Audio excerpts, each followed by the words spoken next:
Hello yes sir ഇപ്പഴാ നാളെ ഇപ്പൊ വരാം സാർ. എന്ത് പറ്റിയടാ ഒരു ടെൻഷൻ പോലെ? അയാളുടെ ക്യാബിനിലോട്ട് ചെല്ലാൻ പറഞ്ഞു. എന്തിനാണോ എന്തോ. ചുമ്മാ ചെന്ന് നോക്ക്, വല്ല പ്രൊമോഷനോ മറ്റോ കിട്ടിയാലാ. നിന്നോടും ചെല്ലാൻ പറഞ്ഞിട്ടുണ്ട്. എന്തിന്? പ്രൊമോഷൻ തരാനായിരിക്കും. തരുന്നുണ്ട്, രണ്ടുപേർക്കും നല്ല കൃത്യമായ ശമ്പളം തരുന്നുണ്ട്. എന്റെ വയൻ തെറിയേക്കാനല്ലോ, പണി തീർക്കാനല്ലേ. എന്തുകൊണ്ട് കംപ്ലീറ്റ് ആയില്ല? എല്ലാം മാങ്ങാത്തൊലി നടക്കണ്ട. I want answers. സാറേ ഞങ്ങള് ഇന്നലെ വൈറൽ ഫീവർ ആയിരുന്നു സാർ. അതെ സാർ, ഫീവർ ആയിരുന്നു. ആണല്ലേ? ആട്ട് ഇന്നലെ താഴത്തെ പെട്ടിക്കടയിൽ നിന്ന് തണുത്ത മിൽഷേക്ക് വെച്ച് കീച്ചണണ്ടല്ല. സാർ ഞങ്ങൾക്കല്ല സാർ, ലാപ്ടോപ്പിനാണ് സാർ വൈറസ് കയറി എന്തോ ഫീവർ പോലെ ആകെ ഡൗൺ ആണ് സാർ. നല്ല ടെമ്പറേച്ചർ ഉണ്ട്. ഞാൻ നട മണ്ടനാന്ന് വിചാരിച്ച. എടാ പെട്ടെന്നുകൊണ്ട് നന്നാക്കടോ, അല്ലെങ്കിൽ ഓഫീസ് ഫുൾ സ്പ്രെഡ് ആവില്ലേ? എന്നാ ഇവൻ നന്നാക്കും സാർ. ഞാൻ ചെയ്തോളാം സാർ. ആണല്ലേ? എന്റെ പണി തന്റെ അപ്പം വന്ന് എടുക്കൂ. എന്റെ അപ്പം കിടപ്പിലാണ് സാർ. ഓ സോറി. പക്ഷെ ഒരു 10-11 മണിയാകുമ്പോൾ എന്നിട്ട് പല്ലിയൊക്കെ വരിക, അന്നേരം കൊടുത്താൽ മതി സാർ.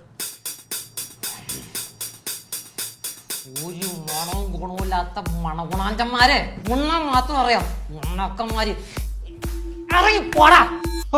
എനിക്ക് മടുത്തി പണി. ഞാൻ പേപ്പർ ഇടാൻ പോവാ. എടാ പേപ്പർ ഇടാനൊക്കെ പോയിട്ട് എന്ത് കിട്ടാനടാ? അത് മാത്രമല്ല വെളുപ്പിനൊക്കെ എനിക്ക് പണിക്ക് കൊണ്ടിരുട്ടോ. ഞാൻ റിസൈൻ ചെയ്യാൻ പോകുന്നു. എടാ നീ ഇമോഷന്റെ പുറത്ത് കടുത്ത തീരുമാനം എടുക്കില്ല, ഞാൻ ഒറ്റപ്പെട്ടു പോയില്ലേ. നീ എന്തൊക്കെ പറഞ്ഞാലും ഞാൻ റിസൈൻ ചെയ്യാൻ പോകും. നീ അയാളോട് തന്നെ എടുത്ത് മടിയെടുക്കും. ഉറപ്പാണോ? ഉറപ്പാ.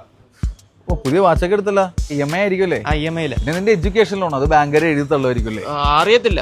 ആകെ സമാധാനം നിന്റെ ഹൗസിംഗ് ലോൺ കാര്യത്തില്ല. എന്താ അടച്ചില്ലേ അവരൊന്ന് ജപ്തി ചെയ്ത് നോക്കുള്ളൂ. അയ്യോ എന്ത് പറ്റിയടാ? എനിക്ക് റിസൈൻ ചെയ്യണ്ട. ഉറപ്പല്ലേ? ഉറപ്പാ. എന്നാ നടപടിയാവുന്ന ഒരു കാര്യം ഞാൻ പറയട്ടെ. എന്താ? ഈ ടെൻഷൻ മാറ്റാൻ വേണ്ടി നമ്മൾ വണ്ടർലേ പോകുന്നു, ഒരു പൊളി പൊളിക്കുന്നു. മണ്ടല്ലേ? നമ്മുടെ പഴയ വീഗാലാൻഡ്. ആ പണ്ട് നമ്മൾ പോയി പൊളിച്ചു ഓർമ്മയില്ലേ? എടാ അവിടെ ചെന്ന റൈഡിലൊക്കെ കയറി വെള്ളത്തിൽ കിടന്ന് കുത്തിമറിയുമ്പോണ്ടല്ലോ അഡ്രിനാലിനൊക്കെ പമ്പാവും.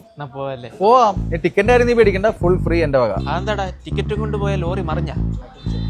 അതല്ല, വണ്ടർലയുടെ 25ാം വാർഷികം ആയതുകൊണ്ട് 25 ദിവസത്തേക്ക് 250 ടിക്കറ്റ് വെച്ച് ഫ്രീ കൊടുക്കുന്നുണ്ട്. ഞാൻ അവന്മാരുടെ സൈറ്റിൽ കയറി ഒന്ന് പരതി, അപ്പൊ കിട്ടിയതാ. അപ്പൊ ഇനി എന്താ ആലോചിക്കാൻ, നമ്മൾ പോകുന്നു, ഒരു പൊളി പൊളിക്കുന്നു. കരയുന്നത് ചുമ്മാ തവളയ്ക്കൊരു സന്തോഷം ആയിക്കോട്ടെ. ചാടിക്കോ ചാടിക്കോ.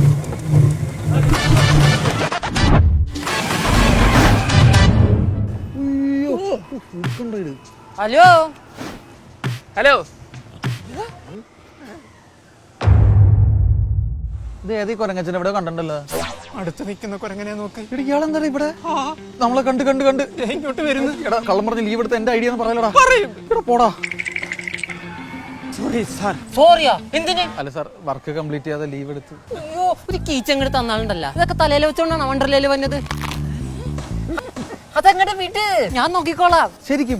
ആന്ന് ഞാനിവിടെ മിക്കവാറും വരാറുണ്ട് ഈ വർക്ക് പ്രഷർ കളഞ്ഞ് ചില്ലാവാനായിട്ട്. ഞങ്ങളും വർക്ക് പ്രഷർ കളഞ്ഞ് ചില്ല് ചെയ്യാൻ വേണ്ടി വന്നതാ. ഓ മിടുക്കൻ. ഇങ്ങനെ ജെനുവിനായിട്ട് സംസാരിക്കുന്നവരെയാണ് എനിക്കിഷ്ടം. ആണോ? അങ്ങനെയാണ് എനിക്കൊരു കാര്യം പറയാനുണ്ട് സാർ. ഇവനെ പറഞ്ഞ് പിരികേറ്റി നുണ പറച്ച് ലീവ് എടുപ്പിച്ച് ഞാനാ. അയ്യോ നീ കാട്ടു ജെനുവിൻ. Thank you sir. സാറല്ല ചേട്ടൻ, അങ്ങനെ വേണം ഇങ്ങനെ വിളിക്കാനായിട്ട്. ചേട്ടാ എന്തോ നിന്റെ കഥാപ്രസംഗം പറയാതെ വാ. എന്തോ